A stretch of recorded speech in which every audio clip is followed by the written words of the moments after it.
Welcome in to another episode of the Fantasy Football Forecast. I'm your host, Trevor Scott, joined by a surprise co-host today, Derek Zamora. What's up? And so Matt is off today. Unfortunately, couldn't make it work to record. So I did ask Derek to step in for this episode. And we're going to be getting into the Week 6 wide receiver starts and sits with sleepers and busts. So without further ado, let's get into the first player. So my start of the week at wide receiver is Wan'Dale Robinson. This shouldn't really come as a surprise. If you have Wan'Dale on your team, there's probably a pretty good chance you've been playing him already. Nabers was out last week, so he was a popular stream. And this week, he gets the Bengals. So I don't know that you can get a much better matchup against the Pats currently than the Bengals. Nabers should be back, but overall, there should be plenty of volume in this game. Joe Burrow is going to be throwing a lot. They're 1-4. They really want to make a statement here, get a win. And the Giants have been surprisingly good this year. I mean, they have held their own. Their offense, even without Nabers, looked great. Slayton kind of stepped into that Nabers role, and Daniel Jones has been playing very well this year. So I do think in this game, there's going to be a lot of volume for both Nabers and Wan'Dale. I think it's going to be concentrated on those guys quite a bit. And maybe Slayton has earned a little bit more of a role. So it'll be interesting to see because he obviously outproduced Wan'Dale this past week. But I think with Nabers back, it's kind of Wan'Dale's role in that slot possession type receiver. So overall, I think Wan'Dale has a very good chance to score again this week, and I think the volume could be there. Double-digit targets, not out of the realm of possibility. I have him as a top 20 play this week. All right, so going into your start of the week at wide receiver, we have DeVonta Smith. He was a full participant at practice today, so I know he had a concussion 2 weeks ago, but looks like he's cleared all that. He is also going up against the Browns, who are 21st against receivers. So with AJ Brown coming back, it's just going to be, he's going to have that same type of target of 10 targets, and I think he's going to be a rock star for this game. Yeah, I think AJ Brown should take Ward off of him too. He should get some extra attention with targets, right? He should be able to see double-digit targets in this game. I do think the Eagles want to get their passing game going, right? Hurts has been struggling quite a bit without, obviously, Smith last week and without AJ Brown since week 1. So coming out of the bye, I think they want to stick it to the Browns a little bit. I think they want to get their offense rocking on all cylinders, and I think Smith and Brown are in for huge games this week. Going into my second start of the week here, I got Calvin Ridley. So this is going to be probably an unpopular pick for a start because he's going to be showing up outside the top 30 amongst wide receivers just in general. But we just saw Trevor Lawrence absolutely go off against the Colts. Okay, the Colts defense against the pass is terrible.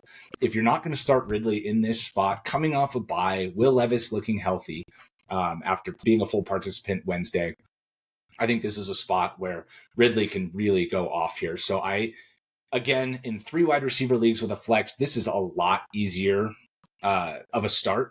In 2 wide receivers with a flex, it's going to be a lot more difficult to figure out a way to get him in there. Maybe you're dealing with some bye weeks and you're able to plug and play him with a little bit more confidence than you've had in the past. I do think if he's not going to get going in this game, or if you're not going to play him in this game, it's going to be very difficult just in general to get him in your lineup. And if he doesn't play well, the confidence in him is going to continue to wane. So I do think he has a good week. They do have a very good schedule coming up over the rest of the year. So I do think Ridley is somebody that we could see trending up here over the next few weeks. I think that's an interesting perspective just to kind of offer the converse there. I think the quarterback play has been a little rough. I have Will Levis in a dynasty league and he has been on my bench, and just Ridley's floor is just not really hasn't been proven yet. So that's just my 2 cents. I think, though, he has an opportunity to show out. He did in week 2. So in deeper leagues, Ridley is a good start. But two wide receiver, 1 flex. I don't blame you for keeping him on your bench 1 more week just to see. All right, your second week 6 wide receiver start is Tank Dell. Yep, Tank Dell. I think I saw a guy in Costco drop to his knees after Nico went to IR. Unfortunately. I saw a couple people trying to offer their hamstrings and things. So obviously with Nico going to IR, please take mine. Yeah, take mine. Yeah, I think with Nico going to IR, it's kind of a layup here for Tank Dell to kind of step in and show out like he did last year. One thing to note, he's only had 1 game where he's had more than 40 yards, and I think that was because of Diggs being there and also Collins just being so hot. But I think he has that opportunity to step up last week too, right? There's some rumblings about the fact that he didn't play on every snap and that there was another receiver that kind of stepped in. And I think that was from a game plan perspective, that they just wanted to have somebody replace Nico in the game plan and in the offense.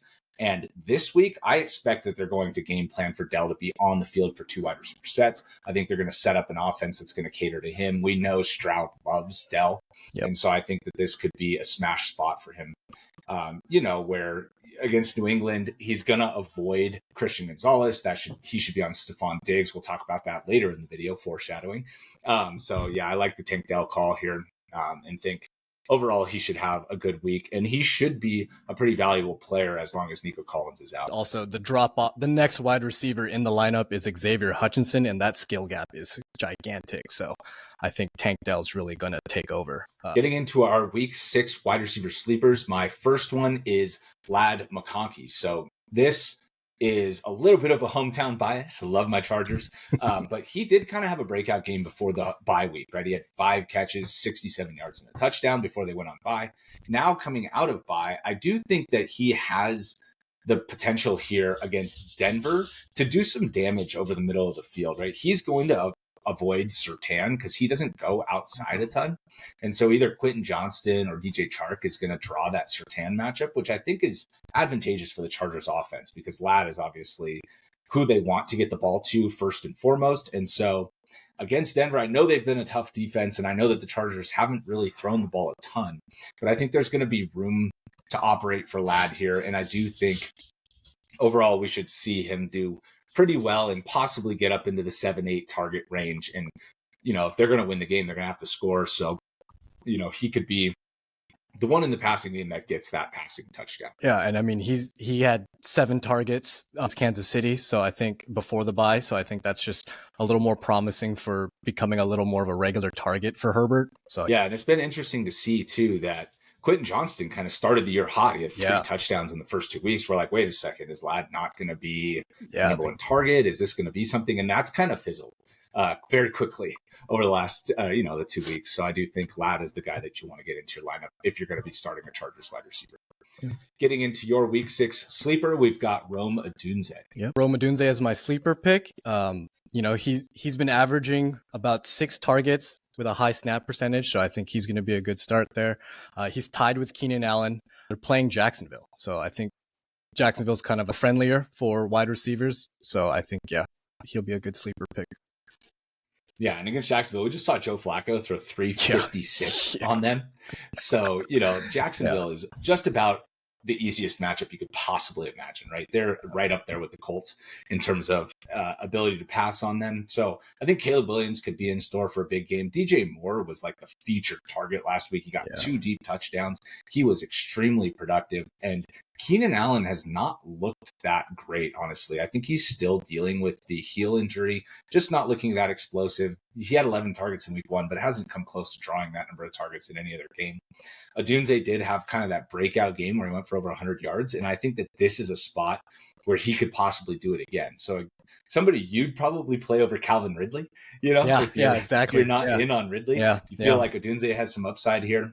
We've seen these rookie wide receivers all do super well too. I mean, Odunze is a little bit behind the curve from these other first round receivers, but he is just as talented. We've seen him had a good game, and in this matchup, hopefully, Caleb makes a point to get him the ball and get him involved.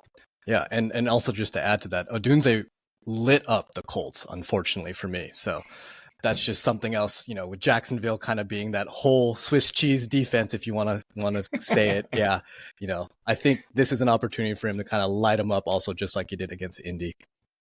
Yeah, just a sieve, right? And we saw last week, how many times they're going to let Alec Pierce just run by the defense and catch a bomb, right?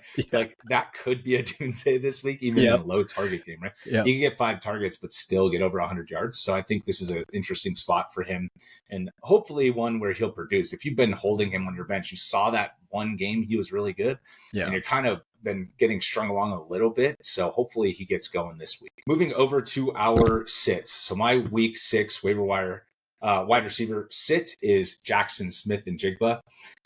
I just was a lot more hopeful here that he was going to be much better after that week 2 game we saw. 16 targets, 12 for 117. But he's really been wholly disappointing. I mean, even last week, he scored a touchdown, so his points look fine, but he only had like 4 for 30.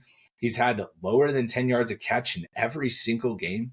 And so I just am a little bit weary of him this week, especially against the 49ers. I don't think this is a get-right game. It's on a short week, and I think this is probably going to be a decently low-scoring game here. So I know Geno leads the league in passing, and honestly, it's kind of surprising with how average Jaxon Smith-Njigba has been.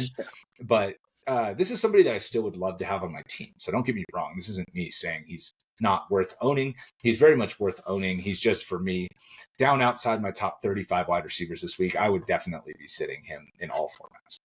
I do want to add that his touchdown last week, I think, was a little bit of a scramble touchdown or something. Yeah, and last week, I mean, they were bad all the way around. I mean, it's not like Metcalf did anything. He had a bad fumble, and it wasn't very good either. So, this against the 49ers, I just don't know that this is the game where he's really going to get it going. Moving over to your week 6 first sit is Rashid Shaheed. Yep. Big reason why there's the quarterback. You have Spencer Rattler coming in to start. In case you didn't know, that's who's going to be taking over instead of Carr since he's out for injury. So another thing to see is that he missed practice today with a hip injury. Maybe you're going to want to wait a couple more days for clarity on that to see if you would want to start him. But with Rattler starting, it's just tough to say you're going to want to. He should start. So. Yeah, and I think this is going to be an interesting game to watch from Rattler, right? I mean, he got rave reports in camp. Supposedly he was playing really well. He's a 5th-round player, but when he was coming out of college, or when he was initially getting set up in college, he was like, some people were projecting him as like an early first-rounder, and he kind of fell off and couldn't really hang on to his job, had some weird issues in college, but he still is very talented. He can sling it down the field, and Shaheed has been the Saints' number 1 wide receiver, regardless of how you feel about that, or regardless of how you feel about Olave.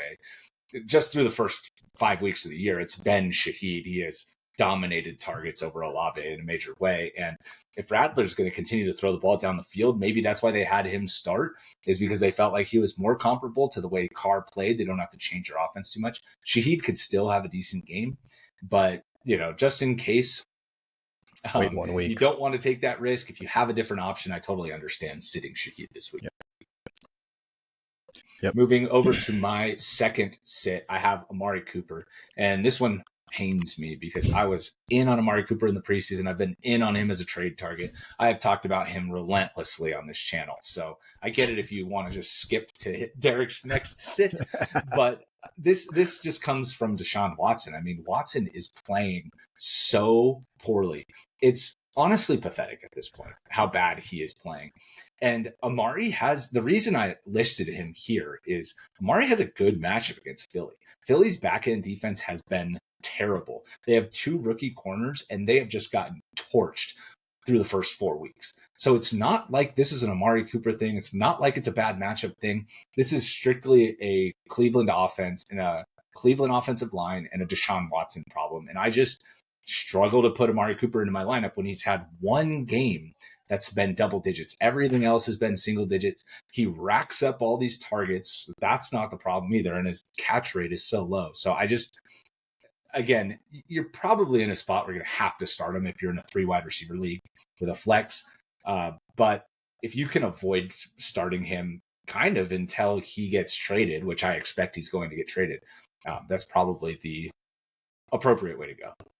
Yeah, I think we saw, I don't know if you saw that Stephen A clip where he said Sean Watson should be arrested for being just awful and he'd be fine with it. And got the entire crew to break. So, Molly literally said, I probably shouldn't laugh at that. Yeah, exactly.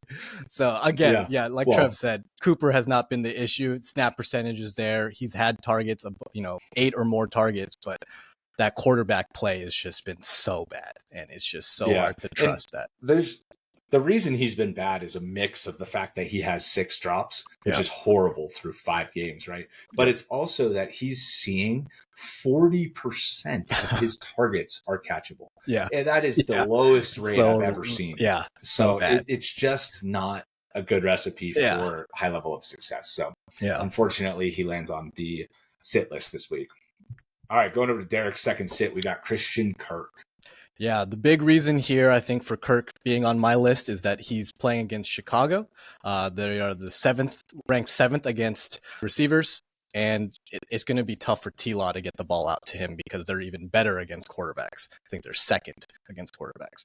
The other reason is that, which I'm glad to say, is Brian Thomas has just been so hot, and I drafted him. Trev let me know told me to draft him early on, and I have just set him and forget him, and yeah. I remember, I always joke with him that Kirk was once the highest paid wide receiver, and he's not even their number one guy anymore. Brian Thomas, You're starting Brian Thomas. If you have both of them, you're going to sit Kirk. And yeah, I don't see why you would sit Kirk and when you could play someone like Odunze or something over him. Yeah, and at least Kirk has kind of gotten it going this season. If you own Christian Kirk, you're kind of happy to have him now, right? Yeah. But he only had 2 catches in the first 2 weeks. It was looking like he was trending towards a possible drop. The offense was out of sorts, but they kind of figured it out, right? Brian Thomas Jr. is definitely the one. He is working on the outside. Kirk over the middle is starting to see more volume. So if you're in a pinch, I understand, but the Chicago defense is so good against the pass. Like they're starting to be like the one team I look for to try and like deter from. It's like them and the Jets. If those are the 2 matchups I'm the most worried about, with Surtain against number 1 wide receivers. That's pretty much what we're looking at from a defensive perspective with the wide receivers. And so I think it's a good call to have Kirk on the sit list. You're definitely sitting him in a 2 wide receiver 1 flex league. In a 3 wide receiver 1 flex league, you might have to play him, but if you can go get somebody like Josh Downs, you can go get Dontavian Wicks. Those are guys that I would also be playing over Kirk this week. So yeah. Also, just to add in, since they're playing against Chicago, that is a team that is a good streaming team this week. I streamed them last week. I'm going to play them again this week. So I know we're talking about wide receivers, but that's how good Chicago is. Yeah, go get the Chicago defense if they're still out there. That's right. Good matchup here. I can't imagine they are because they were a popular play last week. So a lot of teams, I'm sure, are just riding with them again this week, like you said. But yeah, definitely a good play if you're out, if they're out there on your waiver wire. Definitely. All right, getting into the busts. So again, the busts call is supposed to be wide receivers that are ranked very highly, right? Very, very good wide receivers that we're tempering expectations on. These guys are likely going to be in your lineups unless you got lucky and have stacked receivers. You hit on a Jaden Reed late, you hit on Brian Thomas Jr., like we just mentioned, late. But these guys, for all intents and purposes, are going to be in your lineups. It's just going to be guys that we want to temper expectations on. So my guy for this week is Stefon Diggs. So the main thing here, right? Diggs is stepping into that number 1 role, I think, with Nico out. We talked about Tank Dell earlier, but Diggs, I think, has been the one that has been significantly more involved, playing on all two wide receiver sets. And I think he steps into that number 1 role. But in this matchup, specifically against Christian Gonzalez, we just mentioned good defenses and good corners. That is one of the best corners so far this season. And going up against a New England team that I don't think is going to be able to score very much or move the ball really that much in Drake May's first start, I'm just not sure how much volume there's going to be here or how much the Texans are going to need to air it out. So I just think that there's an opportunity where Diggs even can get like 8 targets, but that only turns into like 6 for 60 and no score. And I think the first week we're seeing him as the number 1, people would have super high expectations. Like he should go for 100 yards. He should score a touchdown. And when that doesn't come to fruition, they'll be disappointed. So that's why I listed Diggs here. And that's kind of why I have him knocked down a little bit further than maybe you would think, because I have had him like ranked around 10, even with Nico in the lineup. But now this week, I have him ranked down at 13 in this matchup. I just don't think it's that great for him. All right, and getting into Derek's bust of this week, we've got Mike Evans. The roller coaster that is Mike Evans. Yeah. Well, the main reason why I would be sitting him is one word, and it's Lattimore. I think the biggest reason to be watching him is to see if they fight and if it gets posted to Instagram or whatever. But I would be benching him, or at least not benching him. I would just temper your expectations. Lattimore's going to be covering him. They have that beef. So yeah, it's just going to be tough to expect, the last 2 weeks production from like against Philly and Atlanta, where he's, catching 8 targets, going 14 for 8 or something. So I don't see that happening. And I don't think Evans is really in a spot to succeed against Lattimore because we have such a long track record, right? I mean, you see he's got 10 years of experience, and he's basically been going up against Lattimore his entire career and has never got the best of him. Never won. So I think overall, Tampa Bay should be getting ready to feed Godwin, feed Otten, feed Rashad White in the passing game. And Evans, maybe he catches a touchdown because he's had games against Lattimore where it's like, I think his 2 catches, 2 yards, and 2 touchdown game was against Lattimore. So he was just so lucky, just the luckiest game. But like, there's always that chance with Evans, so that's why you're probably going to end up starting him. He's one that I do have ranked quite a bit lower than Diggs this week. I have him ranked at 23 amongst receivers, so there's an opportunity that you could be sitting him this week. Even though he is a stud, right? If you have Wan'Dale Robinson, that's somebody that I would play over him that you could have just gotten off the waiver wire last week. Deontay Johnson, I'd be playing over him, another guy that you probably drafted well below where you got Evans that I would be turning to over him this week. Yeah, and just to, if you're looking at last year's matchup, he only had 3 targets and 3 receptions for 40 yards against Lattimore. So that was in week 4 of 2023. So again, that hit, like Trev was saying, that history there of Lattimore just kind of always winning, it seems like. I think just tough to expect anything more than that. All right. And with that, thank you guys so much for watching. If you want the rankings, comment rankings down below. Check the post description. We'll have a link there for you guys. And if you would like to comment on if you agree or disagree with us on any of these takes, we'd appreciate the support. Thank you guys so much for watching.